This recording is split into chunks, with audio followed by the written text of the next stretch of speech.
어린이 여러분, 이 세상에서 사람들이 사용하는 말, 언어가 몇 개나 될 거라고 생각하십니까? 한국 사람은 한국말을 사용하고, 영국이나 미국 사람은 영어를 쓰고, 중국 사람은 중국말을 합니다. 이처럼 나라마다 자기 나라 말을 사용합니다. 2004년도 통계, 그 뒤에는 통계자료가 없어서 2004년도 통계를 보면 세계 모든 나라의 수는 258개입니다. 그러면 사람들이 사용하는 언어는 모두 258개일까요? 그렇지 않습니다. 이보다 훨씬 많습니다. 왜냐하면 많은 나라가 여러 민족이나 부족으로 이루어져 있고, 민족이나 부족마다 다른 언어를 사용하고 있기 때문입니다. 예를 들면 중국은 제가 듣기로는 56개의 민족으로 이루어져 있습니다. 그래서 공식적으로는 중국말을 쓰지만 자기 민족들끼리는 자기 나라, 자기 그 민족의 말을 사용합니다. 이처럼 사람들이 사용하는 말은 그 가지수가 매우 많습니다. 그럼 얼마나 될 거라고 생각할까요? 놀라지 마십시오. 2008년 통계, 성서 번역 선교회에 나와 있는 자료를 인용해 보면 이 세상에서 사용되고 있는 언어의 수는 6,909개입니다. 제가 학생 때도 한 2,000 몇 개라고 배웠는데 지금은 6,009개가 드러나 있습니다. 더 나올지도 모르겠습니다. 앞으로. 정말 많지요. 이렇게 수많은 언어들이 어디서 생겼을까? 이 수많은 언어가 처음에도 이렇게 많았을까? 그런데 처음에는 언어가 딱 하나였습니다. 그런데 그 언어가 이렇게 수많이 갈라지게 된 겁니다. 왜 그랬을까? 도대체 어떤 일이 있었기에 이렇게 많은 언어가 생겨서 같은 민족이 아니면 서로 이야기할 수 없게, 의사소통을 할 수 없게 되었는가? 그래서 오늘 본문으로 가봅니다. 오늘 본문 1절 보시면 온 땅에 구음이 하나요, 언어가 하나였더라, 이렇게 말씀합니다. 구음이라는 건 말소리를 뜻합니다. 말소리. 그러니까 처음에는 모든 사람이 똑같은 언어를 사용했고, 그래서 누구나 알아들을 수 있었습니다. 그리고 모든 사람들이 함께 살았습니다. 2절에 보니까 이 사람들이 동쪽으로 옮겨가다가 넓은 지역을 만나게 됩니다. 그곳은 시날이라는 곳인데 지금의 아마 유프라테스 강과 티그리스 강 사이에 있는 지역이라고 생각합니다. 그러니까 아마 이라크 저쪽 위에 있는 그런 지역이라고 생각합니다. 사람들이 이곳에서 정착 생활을 하게 됩니다. 이곳저곳을 떠돌아다닐 때에는 집을 옮길 수 있게 지어야 합니다. 이를테면 천막으로 집을 지으면 됩니다. 그런데 한 곳에서만 살게 되면 집을 옮기지 않아야 되니까 튼튼하게 지을 필요가 있었습니다. 어떻게 지으면 좋을까 고민하다가 사람들은 아주 기발한 방법을 생각해냅니다. 돌로 지으면 아주 튼튼할 것인데 그러려면 돌이 많아야 합니다. 또 많은 사람이 돌로 집을 지으려면 돌이 엄청나게 많아야 합니다. 그런데 이들이 모여 살게 된 지역에는 돌이 충분하지 않았습니다. 그래서 기발한 생각을 한 겁니다. 그것이 뭐냐면 돌을 대신할 만한 것을 찾은 겁니다. 그러다가 벽돌을 만들면 되겠다, 이렇게 생각한 겁니다. 벽돌은 여러분이 알다시피 흙을 일정한 모양으로 만들어서 그늘에서 잘 말리면 됩니다. 그런데 그렇게 벽돌을 만들어 보니까 생각만큼 튼튼하지가 않았습니다. 그래서 이번에 생각한 방법은 불에다가 벽돌을 굽는 겁니다. 아주 획기적인 방법이었습니다. 이 만든 벽돌을 불에다 구우니까 매우 튼튼한 벽돌이 되었습니다. 그래서 이 벽돌을 쌓아서 집을 짓습니다. 그리고 이 벽돌들을 쌓아놓으면 그것이 움직이지 않아야 집이 튼튼합니다. 지금은 벽돌을 쌓고 세멘트를 발라서 벽돌을 고정하지만 아주 옛날에는 진흙을 사용했습니다. 그런데 이 사람들이 사는 평지에는 진흙도 충분하지 않았습니다. 게다가 구워서 매우 튼튼해진 벽돌을 쌓아서 고정시키려면 진흙보다는 다른 것이 필요했습니다. 그것을 찾아냈습니다. 진흙처럼 벽돌을 고정시킬 수 있지만 진흙보다는 더 나은 재료를 찾았던 겁니다. 그것이 뭐냐면 역청입니다. 역청이 무엇인가? 여러분 길에 가면 아스팔트로 포장된 길에 그 까만 것, 아스팔트 그 까만 것, 그게 역청입니다.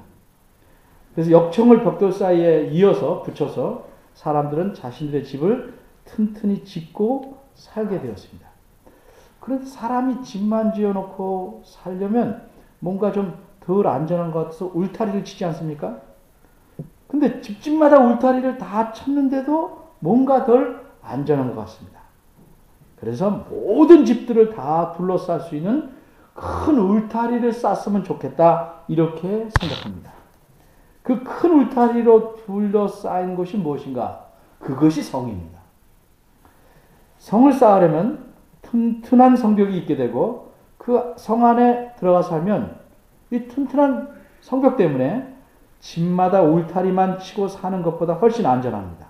그래서 사람들은 안전하게 살기 위해서 성을 쌓기로 합니다. 그래서 성만 쌓는 것보다는 대도 쌓자, 이렇게 생각합니다. 4절입니다. 이 대는 우리가 그 꼭대기가 하늘에 닿도록 매우 높게 쌓자, 이렇게 생각합니다. 그래서 성과 대를 쌓는 일을 시작합니다. 그런데 사람들이 전혀 예상치 못한 일이 생겼습니다. 자신들의 이 일을 가로막는 사건이 생겼습니다. 누가 이 사람들이 하는 일을 못하게 가로막았습니까?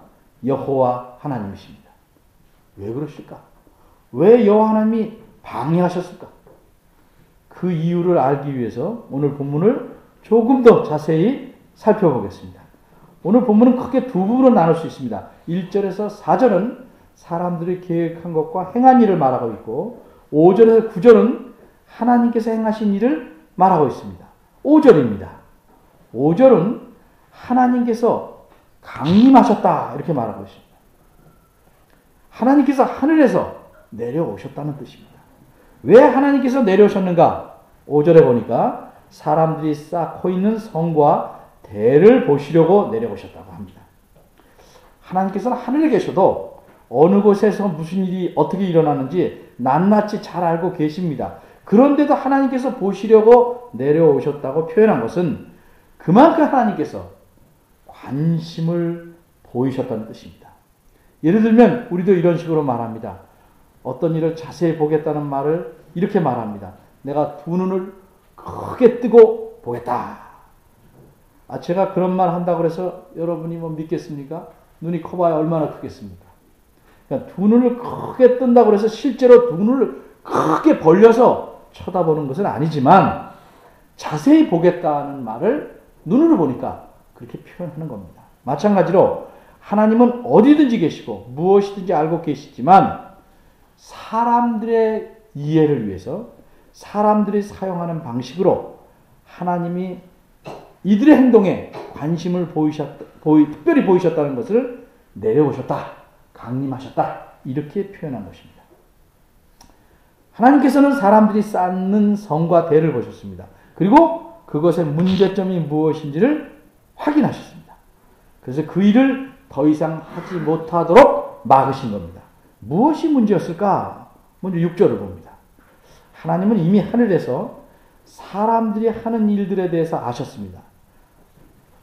그럼 하나님은 무엇을 파악하고 계셨습니까? 6절을 보니까 적어도 두 가지를 알고 계셨습니다. 첫째, 사람들이 성과 대를 쌓는 일을 시작할 수 있었던 표면적인 이유는 무엇인가? 그걸 아셨습니다. 사람이 좋은 계획이 있더라도 서로 의사소통이 안 되면 함께 일할 수가 없습니다.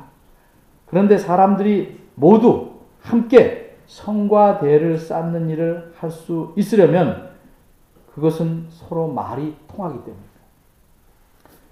그래서 하나님이 이렇게 말씀합니다. 이 무리가 한 족속이요 언어도 하나이므로 이같이 시작하였다. 이렇게 판단했습니다. 둘째로 하나님께서 아신 것은 사람들이 지금 하고 있는 일들을 그냥 내버려 두었을 경우에 나타날 문제점입니다. 하나님이 이렇게 말씀합니다. 이후로는 그 경영하는 일을 금지할 수 없을 것이다. 하나님께서 지금 이 일을 막지 않으시면 나중에는 이들에게 큰 화가 돌아갈 것이다. 이렇게 판단하신 겁니다. 사람들은 지금 똘똘 뭉쳐서 일을 합니다. 자신들이 경영하는 일, 즉 계획하고 있는 일들을 한마음으로 일사불란하게 척척 행하고 있습니다. 우리 생각으로는 하나님께서 지금 그 일을 막지 않으시고 일단 두고 보시다가 정말 나쁘면 나중에 확 부셔도 되지 않을까라고 생각할 수 있겠지만 그것은 우리가 갖는 짧고 어리석은 생각입니다. 부모도 좀 생각이 깊은 부모는 자녀가 하는 일의 결과가 나쁠 줄 분명히 알면 처음부터 그 일을 진행시키지 않게 합니다. 나쁠 줄 뻔히 알면서 그래 너 나쁜 거 한번 계속 해봐라 이렇게 내버려 두는 부모는 나쁘거나 미련합니다. 그런데 하나님이 누구십니까? 하나님이십니다. 이 사람들이 어떤 마음에서 이 일을 하고 있는지를 정확히 아십니다. 그러시지 않지만 혹시 하나님께서 이 일의 악함을 알고도 가만 놔두셨다가 그 일이 다 이루어진 다음에 그들이 악하다고 심판하셔서 그들을 몽땅 멸망시킨다면 그것은 노아 때 홍수로 사람들을 다 쓸어버린 것 같은 심판을 또다시 행하시는 겁니다. 하나님께서 사람을 지으셔서 살게 하신 것은 노아 홍수를 지나면서 노아와 세 아들을 또 그 자부들을 살리셔서 세상에 사람들이 다시 퍼지게 하신 것은 심판하려는 것이 아니고 그들로 하나님의 뜻을 행하며 살아서 하나님과 행복하게 살게 하기 위함입니다. 그러기 때문에 하나님은 지금 사람들이 하는 일을 막는 것이 가장 좋겠다고 판단하십니다. 그래서 땅에 내려가 보시기로 한 것입니다. 7절입니다. 인간적인 표현을 쓰자면 하나님께서 하늘에 보시고 판단한 것이 다 정확합니다. 다 사실입니다. 그래도 현장에 내려가셔서 자세히 살펴보고 과연 그냥 놔둘 여지가 없다면 그들의 일을 막기로 하셨다. 이렇게 신중하게 판단하시고 결정하신 겁니다. 그래서 하나님은 땅에 내려오셨습니다. 따라서 6절과 7절은 5절 다음에 있었던 일이 아니고 5절 어떻게 해서 땅에 내려오셨는가? 그 이유와 목적을 설명하는 것입니다.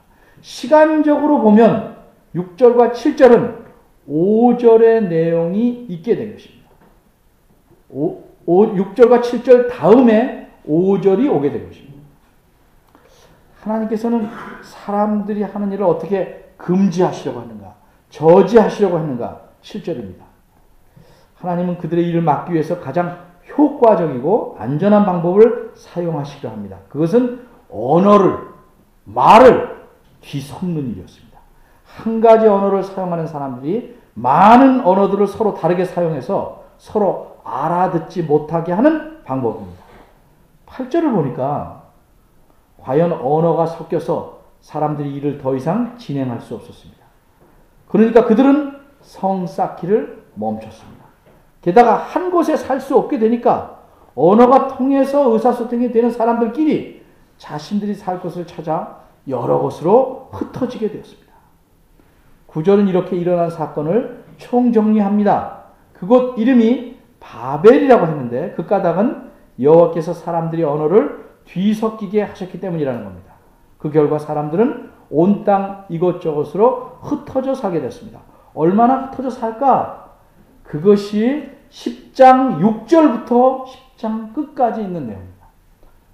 이미 10장 6절부터는 흩어진 나라와 흩어진 민족을 다 설명하고 그 당시에 왜 흩어지게 됐는가를 11장 뒤에다 설명하는 겁니다. 왜? 12장과 연결하기 위해서. 자, 그런데 우리는 여기서 이런 질문을 할 수 있습니다. 사람들이 함께 모여 살면 좋지 않은가? 그리고 안전하려고 성을 쌓는 게 무엇이 문제인가? 이런 질문에 대한 대답을 얻기 위해서 이 사건을 조금 더 자세히 살펴보도록 합니다. 먼저 미리 분명히 말씀드리는 것은 함께 모여 사는 것 나쁜 것 아닙니다. 안전하게 살려고 성을 쌓는 것 나쁜 일 아닙니다. 오히려 좋은 일입니다. 그러면 무엇이 나쁜 것인가? 나쁘다는 것은 그렇게 하려는 동기입니다. 그렇게 하려는 마음속의 이유입니다. 마음속에 갖고 있는 목적입니다. 예를 들어 봅시다. 부모님을 모시고 살려는 것 자체는 참 좋은 일입니다. 그런데 그렇게 하려는 중요한 이유가 자기 아이들을 돌봐줄 일꾼으로 사용하려면 잘못된 겁니다. 함께 살면 돌봐줄 수 있지만 그것이 주된 목적이 되면 잘못된 겁니다. 적지 않은 사람들이 이민 가서 부모들을 초청하는 많은 이유가 애들 보모로 써먹으려고. 좋지 않은 이유. 자식을 잘 키우는 것 자체는 나쁘지 않습니다. 그런데 남에게 자랑하려고. 또는 이 다음에 내가 너한테 이렇게 했다 생색내려고. 또는 요새 사람들이 하는 말대로 노후 보험으로 생각하고 키운다면 올바른 태도가 아닙니다. 절대 자식들은 노후 보면 안 됩니다. 다 까먹습니다. 부모가 자녀를 바르게 키우는 것은 마땅한 일입니다. 자녀는 부모를 인격적으로 대하고 연세가 많아지시면 정당하게 돌아보는 것이 당연한 일입니다. 그런데 적어도 하나님 앞에서 항상, 그리고 무엇보다 중요한 것은 마음의 동기입니다. 왜 그 일을 하는가? 그 일을 하는 마음의 생각이 무엇인가 하는 겁니다. 이들은 왜 성과 대를 쌓으려고 했는가? 4절에 잘 나와 있습니다. 근데 우리말 성경이 주는 느낌은 두 가지 목적을 생각하고 있는 것처럼 보입니다. 두 가지 목적을 갖고 성과 대를 이 사람들이 쌓으려고 하는 것처럼 보입니다. 즉, 우리 이름을 내는 것과 온 지면에 흩어지는 걸 면하는 것. 이 두 가지 목적을 갖고 건축하려는 것 같이 보입니다. 그러나 이들의 말을 그대로 옮겨보면 조금 다릅니다.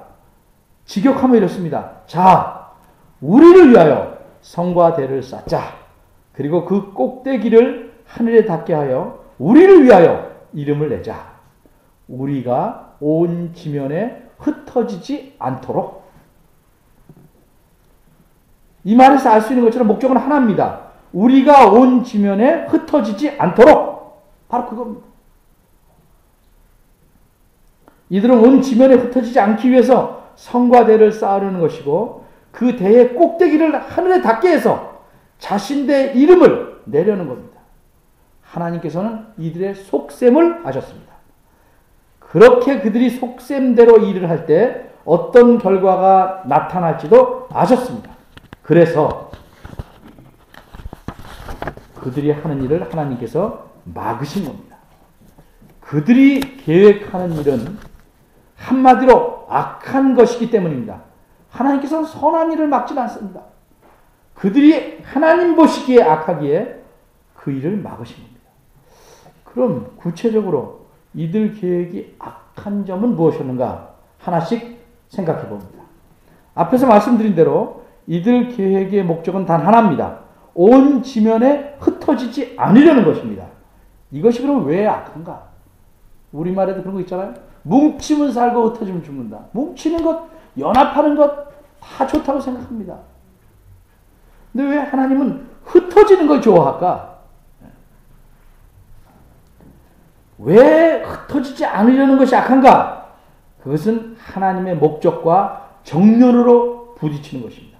하나님께서는 홍수 이후에 노아와 그 아들들에게 이렇게 말씀했습니다. 9장 1절과 7절입니다. 창세기. 하나님이 노아와 그 아들들에게 복을 주시며 그들에게 이르시되 생육하고 번성하여 많아져서 땅에 충만하라. 너희는 생육하고 번성하여 땅에 편만하여 그 중에서 번성하라. 창세기 9장 1절 7절 말씀입니다. 한마디로 땅에 흩어져 살아라 하는 말씀입니다. 사람이 적은데도 뿔뿔이 흩어져서 살라 이런 뜻 아니고 생육하고 번성해서 사람이 많아지면 자연스럽게 땅에 이것저것에 흩어져서 살아가라는 뜻입니다.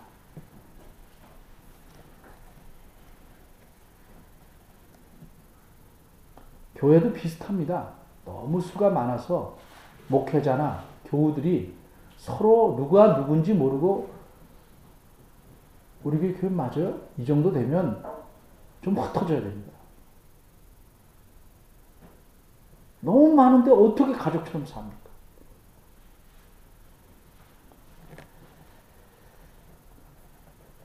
그렇게 흩어져 살아갈 때 하나님의 뜻에 따라 생길 수 있는 문제도 또 있습니다. 거기에 대해서 예방 대책도 하나님은 다 마련해 두셨습니다. 그게 창세기 9장 2절에서 6절입니다. 왜 흩어져 살게 하셨는가? 한마디로 말하면 그렇게 살아야 땅의 모든 자연에 대해서 하나님의 뜻대로 사람이 잘 경작하고 돌볼 수 있습니다. 모든 것을 하나님 뜻대로 돌볼 수 있고 그 결과 하나님이 그 땅을 통해서 그 일을 통해서 복으로 주시는 풍요로운 삶을 살 수 있기 때문입니다.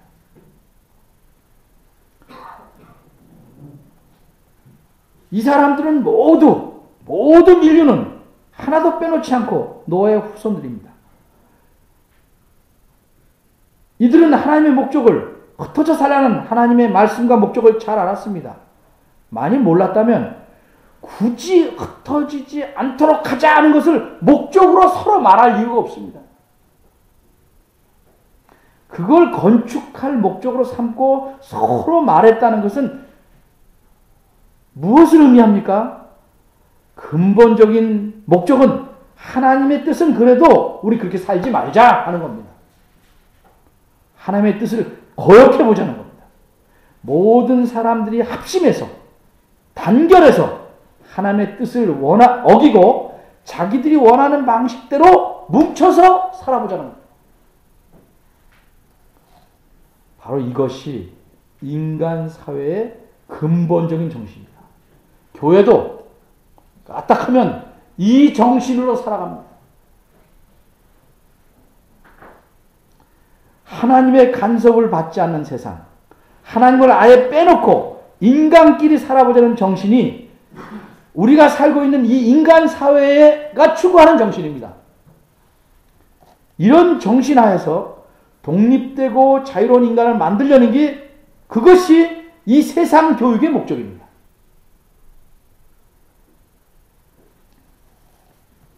자유는 좋지만 하나님과 멀어지려는 자유는 악한 겁니다.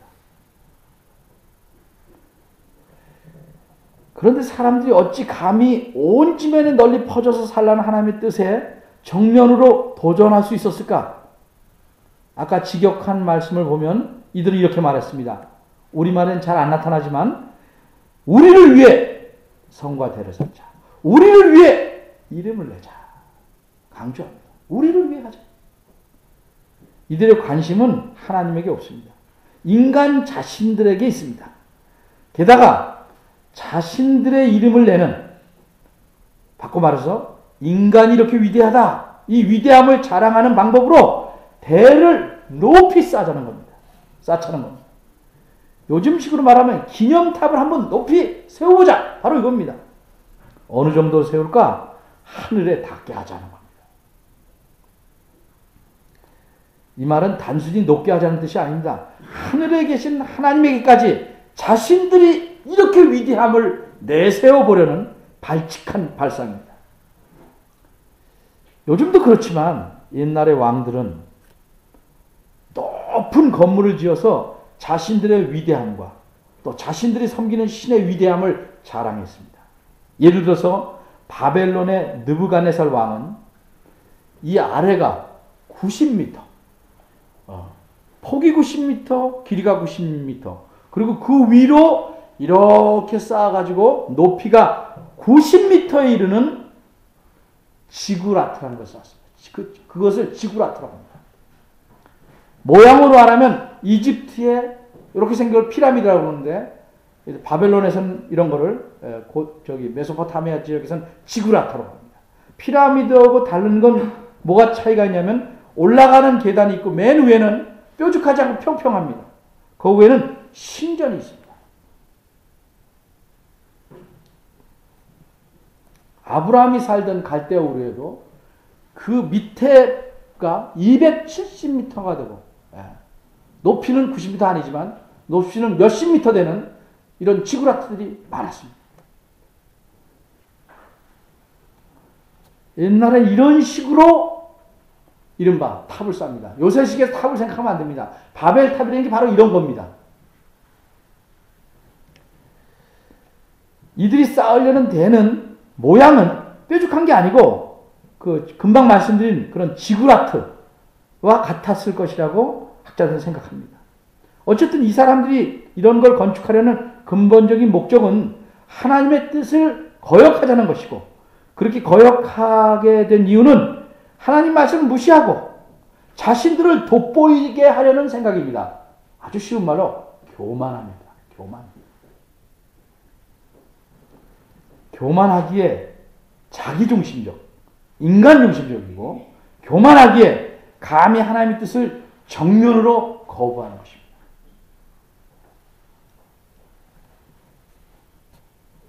오늘 본문은 왜 이렇게 성경에 기록되었을까? 오늘날 언어가 왜 이렇게 많아졌는가? 이 이유를 알려주려고 그랬는가? 물론 찾을 수는 있지만 그것을 알려주려는 게 목적이 아닙니다. 이 창세기 말씀을 처음 듣는 사람들은 이스라엘 백성입니다. 이제 가나안 땅에 들어가서 살아야 할 이스라엘 백성입니다. 그 가나안 땅은 참으로 풍요롭고 좋은 곳입니다. 그러기에 이들은 어떤 위험을 갖고 있냐면 하나님을 잊어버리고 하나님의 뜻을 저버리고 살아갈 수 있습니다. 풍요롭고 먹을 게 풍부하면 처음엔 감사합니다 하다가 나중에는 하나님 없어도 충분히 잘 산다고 생각합니다.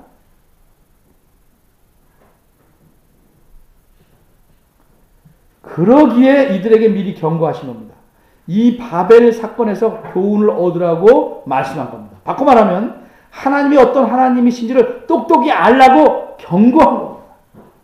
교만하면 나라도 망합니다. 그래서 이 인간 나라도 장차 망할 것입니다. 영원히 가지 않습니다. 이 세상 나라는. 그리고 인간 나라가 다 망하면 하나님 나라가 세워지고 수많은 말로 갈라졌던 언어가 다시 하나가 될 것입니다. 제 얘기가 아니고 성경 말씀입니다. 곳곳에 흩어져 살았던 모든 민족들이 모두 하나님께 나와서 한 언어로 하나님을 경배하고 살게 됩니다. 이런 사실을 일찍이 스바냐라는 선지자는 이렇게 예언했습니다.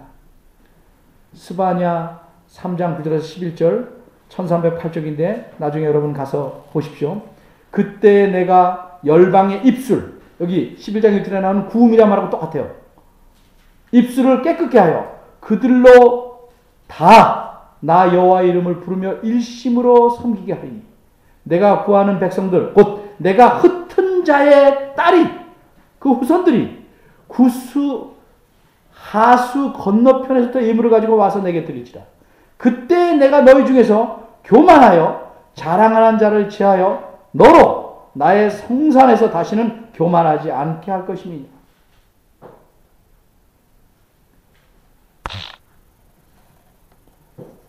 모든 사람이 한 언어로 다 한 언어를 말하진 않지만 다 말하는 말을 알아들은 사건이 그림자처럼 보여지게 오순절 사건입니다. 복음을 전하자 다 알아. 성령님의 역사심으로 다 알아듣겠습니다. 비록 언어는 아직 하나는 아니지만 다 알아들을 수 있습니다. 근데 이 언어가 하나하나가 될 겁니다.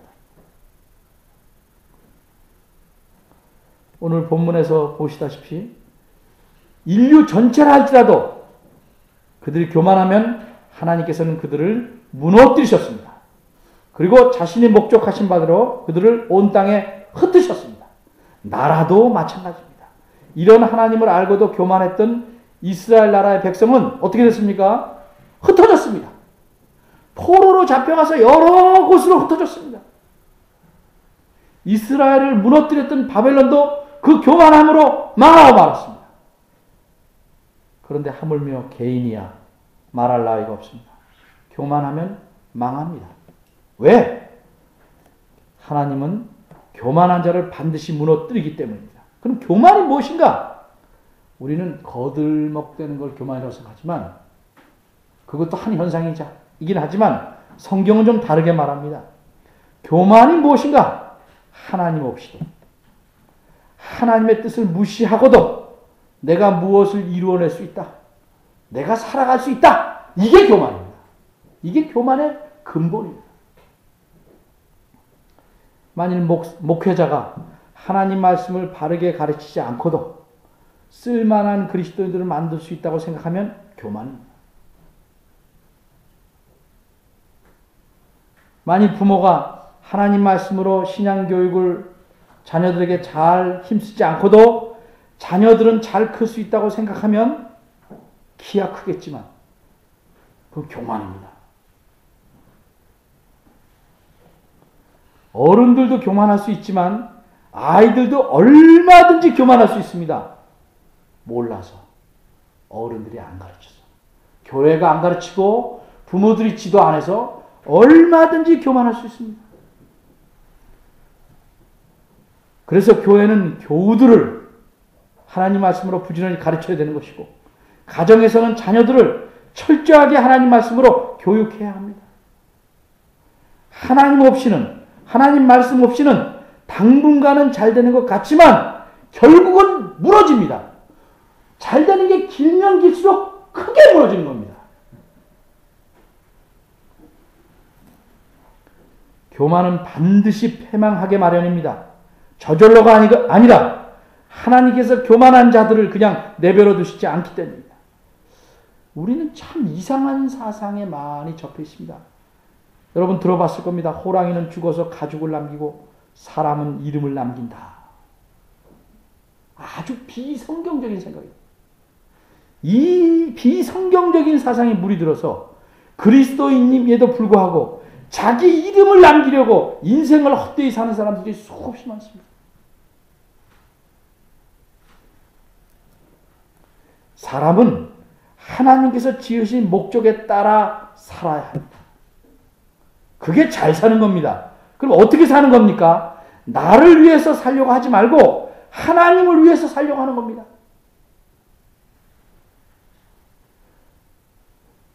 그것이 곧 나를 위해 사는 결과가 되는 겁니다.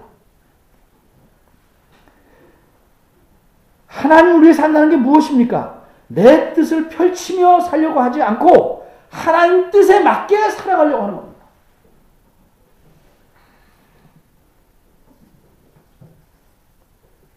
여러분 잘 아는 대로 그분을 폄하하는 게 아니고 예수님을 모르는 사람도 존경받고 삽니다.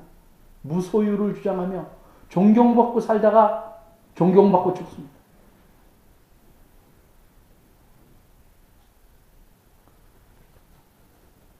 근데 우리 삶은 이거 뭡니까? 욕심 때문에. 하나님의 목적이 뭔지 모르니까 이렇게 사는 겁니다. 사람이 사는 삶이란 내가 무엇을 이루어서 하나님께 이렇게 드리는 것이 아니고 하나님이 원하시는 바를 내 삶에서 행하며 사는 겁니다. 자녀가 지질이 말은 안 들으면서 생일 때 선물만 해오면 그거 기쁘게 하는 겁니까? 그거 없어도 부모의 뜻을 잘 따라서 바르게 하나님을 섬기고 살면 최고의 삶을 사는 겁니다.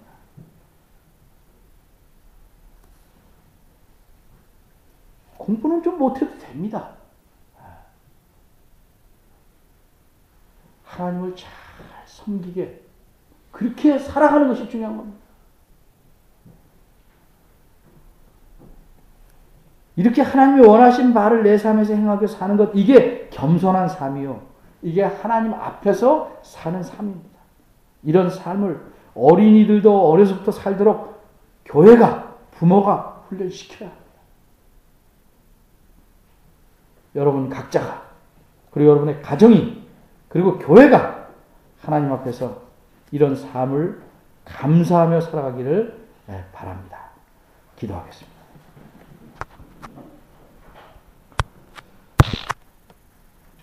하나님, 저희들에게 어떤 삶을 살라고 하나님 말씀에 거듭 말씀에 놓았음에도 불구하고 저희들이 그 뜻을 알기에 기울고 또 우리 안에 욕심이 많아서 다른 삶을 살려고 몸부림치고 있지 않은지 돌아보게 하시옵소서. 세상과 친구가 되면 하나님과 원수가 되는 것임을 귀로는 아는데 삶으로는 늘 하나님에게서 뒷걸음질 치면서 사는지 살펴보게 하시옵소서. 그래서 우리의 삶이 하나님이 기뻐하시는 겸손한 삶, 그런 삶을 사는 저희들 되고 하나님의 자녀가 많아지게 도와주시옵소서. 늘 유혹이 많고 여러 가지 걸리는 것이 많고 사탄이 짓궂게 공격합니다. 주님을 바라보게 하시고 내 자신 안에 있는 교만을 꺾어내게 하시고 배워내게 하셔서 하나님만 온전히 드러나는 그런 삶을 사는 저희들 되게 하시옵소서. 예수님 이름으로 기도합니다. 아멘.